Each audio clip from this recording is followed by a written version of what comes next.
Terima kasih Anda masih menyaksikan Kompas Siang, Saudara. Majelis Hakim Pengadilan Tinggi DKI Jakarta menguatkan putusan Pengadilan Negeri Jakarta Selatan untuk Hendra Kurniawan, mantan anak buah Ferdi Sambo dalam kasus perintangan penyidikan pembunuhan berencana Yosua Huta Barat. Dengan putusan ini, maka Hendra tetap menjalani hukuman 3 tahun penjara sesuai vonis pengadilan tingkat pertama.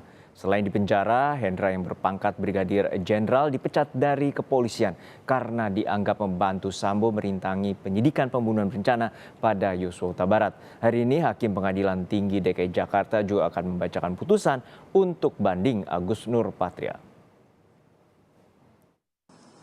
Menguatkan putusan Pengadilan Negeri Jakarta Selatan tanggal 27 Februari 2023 nomor 802/Pitsus/2022 menetapkan masa penangkapan dan penahanan yang telah dijalani terdakwa dikurangkan seluruhnya dari pidana yang dijatuhkan kepada terdakwa.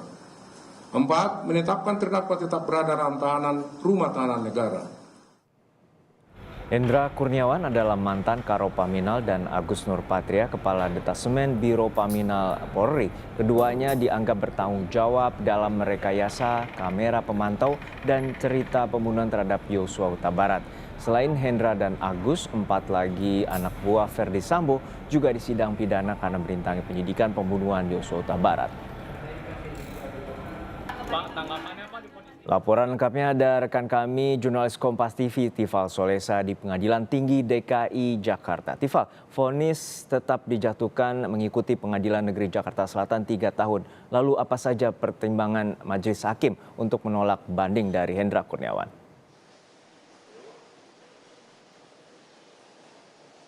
Tadi dalam pembacaan amar putusannya, Hakim Banding dari Pengadilan Tinggi DKI Jakarta menolak 6 butir keberatan yang disampaikan oleh penasihat hukum Hendra Kurniawan yang terlibat ataupun juga sudah divonis 3 tahun kurungan penjara ditambah dengan denda 20 juta rupiah subsidiar 3 bulan kurungan karena dianggap terlibat dalam upaya perintangan proses hukum atau obstruction of justice atas pembunuhan berencana terhadap Nofriansyah Yosua Huta Barat.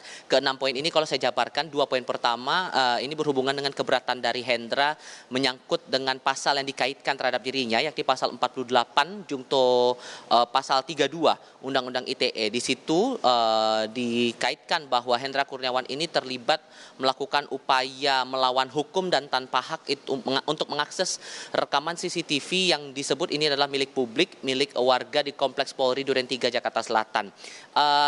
Awalnya disebutkan oleh Hendra dalam nota keberatannya bahwa ini tidak ada kaitan sama sekali, bahkan semata-mata ditegaskan lagi bahwa upaya atau langkah-langkah yang dilakukan oleh Hendra ini semata untuk menjalankan perintah atasan.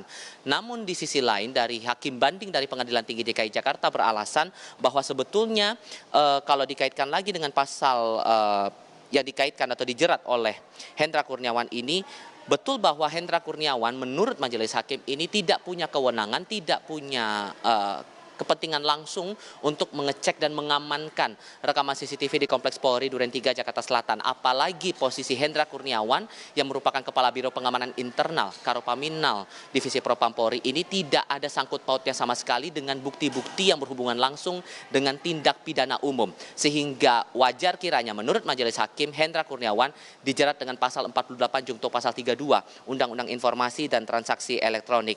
Lebih-lebih Majelis Hakim juga beralasan karena posisi yang tidak punya kewenangan langsung untuk penanganan ataupun juga mengamankan rekaman CCTV itu, ditambah ia juga tidak berkoordinasi langsung dengan Bareskrim Polri yang justru punya kewenangan yang lebih kuat, punya kewenangan yang lebih besar untuk mengusut kasus pembunuhan berencana terhadap Yosua ini, sehingga posisinya semakin lemah atas pembelaan dirinya dalam memori banding yang disampaikan kepada pihak Pengadilan Tinggi DKI Jakarta. Kemudian hal-hal lain yang dijabarkan di sini, memori banding dari Hendra juga menyampaikan keberatan atas pengaitan pasal 55 ayat 1 ke 1 KUHP, namun dari Majelis Hakim menilai bahwa keikutsertaan banyak pihak, lebih-lebih dari bawahan Hendra Kurniawan di Biro Internal atau Biro Pengamanan Internal Divisi Propam Polri ini, terutama dengan keterlibatan beberapa terdakwa lainnya, Cuk Putranto, Agus Nurpatria, dan nama-nama lainnya begitu, ini menjabarkan bahwa ada upaya untuk menyuruh melakukan tindak pidana yang dimaksud, terutama dalam hal ini yang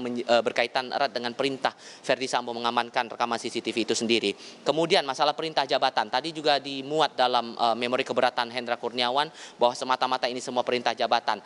Tadi dikaitkan lagi oleh Majelis Hakim bahwa sebetulnya dalam pasal 52 ayat 1, mohon maaf, saya koreksi, pasal 51 ayat 2, Kitab Undang-Undang Hukum Pidana termuat di situ bahwa unsur pemaaf melakukan perintah jabatan itu hanya bisa diberikan kalau posisinya sesuai dengan tanggung jawabnya. Artinya, karena posisi dari Hendra sebagai Kepala Biro Pengamanan Internal, unsur pemaaf ini jadi tidak berlaku.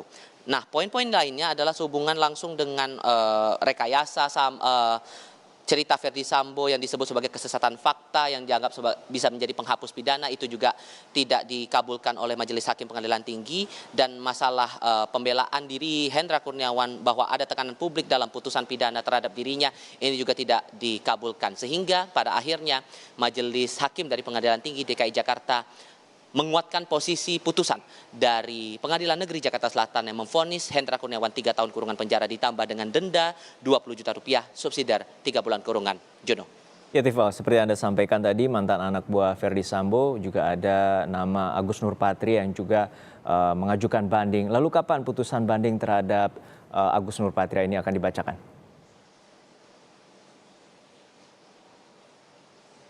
Jadwalnya tadi dari pihak pengadilan menyampaikan 12.30 ini sidang akan berlanjut untuk menyampaikan putusan banding atas keberatan yang dilayangkan oleh terdakwa lain dalam kasus yang sama, Agus Nurpatria. Ia sebelumnya oleh pihak Pengadilan Negeri Jakarta Selatan dijatuhi vonis 2 tahun kurungan penjara dengan tambahan denda 20 juta rupiah subsidiar 3 bulan kurungan. Tapi tampaknya untuk sekarang masih belum hadir karena memang jadwalnya sekarang masih jam istirahat begitu, jam istirahat siang, sehingga masih kami tunggu kehadiran dari Majelis Hakim dan pihak-pihak yang kemudian akan mengawal proses sidang ini. Sebatas pengetahuan saja buat kita bersama, Juno, bahwa untuk sidang pengadilan tinggi ini atau sidang banding di pengadilan tinggi ini agak berbeda dengan sidang di pengadilan negeri. Kalau pengadilan negeri, kedua belah pihak dalam hal ini dari jaksa penuntut umum dan juga dari terdakwa bersama dengan tim penasihat hukum dipastikan ada di dalam ruang sidang. Namun untuk pengadilan tinggi tidak ada keharusan, tidak ada kewajiban bagi perwakilan dari terdakwa maupun juga dari jaksa penuntut umum untuk datang ke ruang persidangan di ruang sidang Kartika Pengadilan Tinggi DKI Jakarta. Namun sebagai upaya untuk terbuka proses sidang ini, karena dari pihak pengadilan juga menyampaikan bahwa sidang ini terbuka untuk umum, pihak pengadilan juga menyiapkan siaran langsung live streaming via YouTube begitu, agar semua pihak, terlebih bagi mereka-mereka yang kemudian bersangkut paut dengan proses banding ini, bisa melihat hasil banding ataupun juga jabaran dari pertimbangan Majelis Hakim dalam proses banding ini. Ini yang bakal saya tunggu nanti, proses dari sidang putusan banding terhadap Agus Nurpatria beberapa saat lagi akan dimulai. Jono. Baik, kita nantikan bagaimana putusan banding terhadap Agus Nurpatria atas kasus perintangan penyidikan pembunuhan berencana terhadap Yosua Huta Barat. Terima kasih jurnalis Kompas TV Tifal Soesa di Pengadilan Tinggi DKI Jakarta.